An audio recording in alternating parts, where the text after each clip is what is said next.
Сайн байцгаана уу бүсгүүчүүдээ. Тэгэхээр та бүхний маань одоо маш ихээр сонирхолтой хэлэгдэх болсон сормосны талаар одоо бяцхан зөвлөгөө өгье. Тэгэхээр та хамгийн түрүүнд юу анхаарах ёстой вэ гэхээр та хамгийн түрүүнд хийж байгаа материалын маш сайн нэгдүгээрт анхаараарай. Хоёрдугаар та хийж байгаа хүнийхэн дадал туршлыг нь маш сайн анхаарч хараарай. Сатуркын сормос байдаг. Энэ маань болохоор үйлдвэрлэлийн аргаар ингээ гаргасан маш нарийн ширхэгтэй ийм сормосууд байдаг.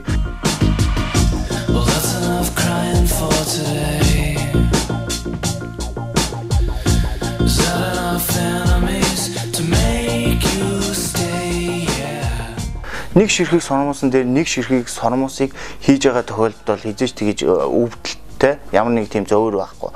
Тэгэхээр энэ хүмүүсүүд маань яаж хийгээд байна гэхээр нэг ширхэг сормосон дээр маш их олон ширхээр нь давхарлаж хийгээд байгаа.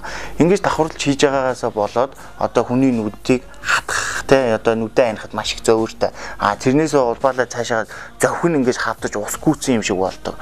Тэгээд бүр ингээд нуугтаад тэрнээсээ болоод хүмүүс бүр ингээд дулгаагаад өөртөө авчдаг байгаа. Монголд бол сормосны материал бол маш хомс байдаг.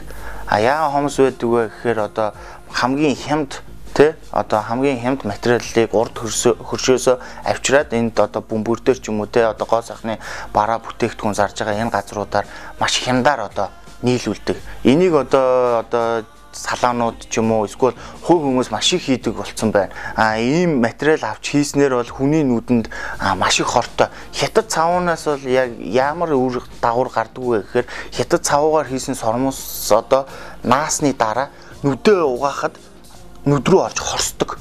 Хорсноос болоод нүд улаадаг те энээсээ болоо харшилтаа болоод дараа өөр юмнууд хэрэглэхээр тэрнээс харшаад идэг болсон байгаа.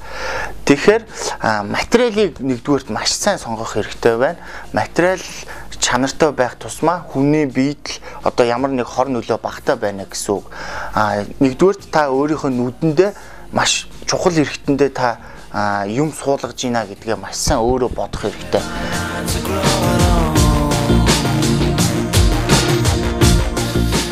За одоо 11 мм одоо C15-11-ээр хийх гэж байна. Энэ нь болохоор C үсэг шиг дэрвгэр сормос байгаа. Ерөнхийдөө нүдийг илүү их юм том тий алга одоо тэгж харагдуулж өгдөг. Тэгээ 11-ээр хийж байгаа бол 9-өр уусгадаг уртлын угийн уусгалтыг. Ерөнхийдөө яг хідээр хийж байгаагаас шалтгаалаад 2 мм-ээр багасж одоо уртлын угийн уусгалтыг хийдэг байгаа. За ингээд одоо сормосоо хийж эхлэе. Энэ болохоор манай Япон цав байгаа. Одоо яг мэргэжлийн түвшинд хийгддэг.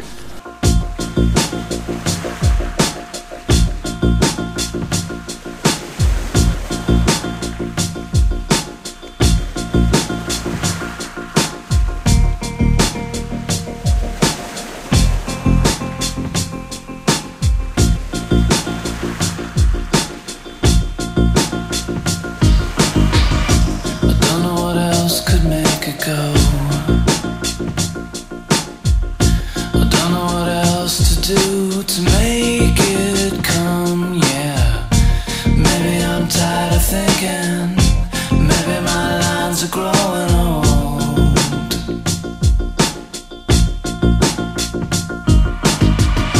Well, that's enough crying for today. Нэг цагийн турш хийгддэг сормос маань тэгингээ ямар нэг тийм өвдөлт мэдрэгдэхгүй ямар нэг тиймтэй зөөргүүгээр хийгддэг болохоор тэр хүн маань маш сайхан амраад босоод явдаг байгаа. Сормосыг зарим хүмүүс маш ихээр ингэ шигтгэж хийгээд идэг. Тэр маань болохоор бас давхар дараагийн зөөрүүд маш их үүсч эхэлдэг. Зохих ингээл нүдэ аних болгонд бол нүд хатгаад өвдөд идэг. Энээсээ болоод нөгөө хашил гэдэг зүйл маань болоод байгаа шүү гэдгийг маш сайн анхаараарай гэж хэлмээр байна.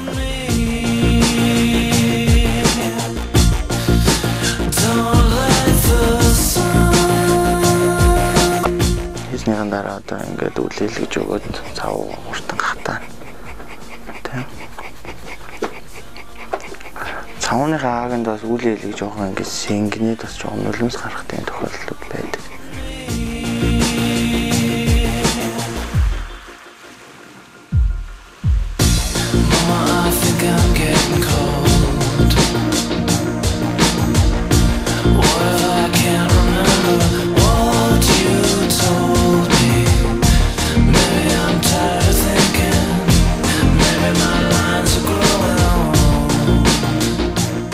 Сормосыг арчлах талаар бол ерөөсөө та нухаж болохгүй. Зулгааж болохгүй. Дээрээс нь ерөнхийдөө эмэгтэй хүмүүс унтчих та маш их нүдэ дарч ч юм уу те.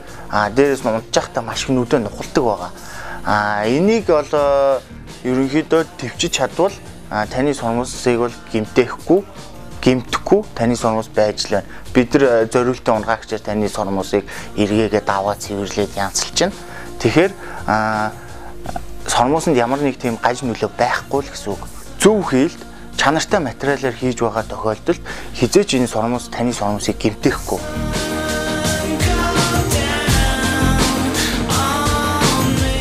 Сормос хийлгэснээр ямар аж тустай байдаг вэ гэхээр нэгдүгээрт хүний зохион унчхаас хамгаалдаг. Хоёрдугаарт юу вэ гэхээр нүдэнд харагдахгүй тоосонцроос хүний нүдийг маш сайн хамгаалдаг. Гуравдугаарт одоо хүний нүд ингээ гадаа харахаараа салхин цохиулаад нөлөөс гойждаг байгаа. Сормос хийлгэснээр тэрнээс бас маш их хамгаалж өгдөг.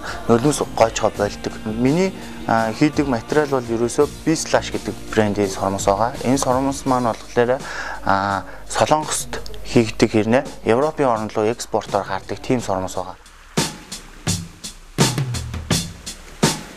Тодорхой хэмжээний сормосны ойлголттой болсон бах. Тэгээд энэ дугаараар бидэнтэй холбогдоорой. Бид нар ингээд энүүгээр захиалгааж авна. Та бүхэнд бас мэддэг чаддаг зүйлсүүдийн талаар хэлж өгч болно. Тэгээд дараагийн дугаарт бид нар сормосны төрлийн талаар та бүхэнд тайлбарлаж өгнө. За баярлалаа.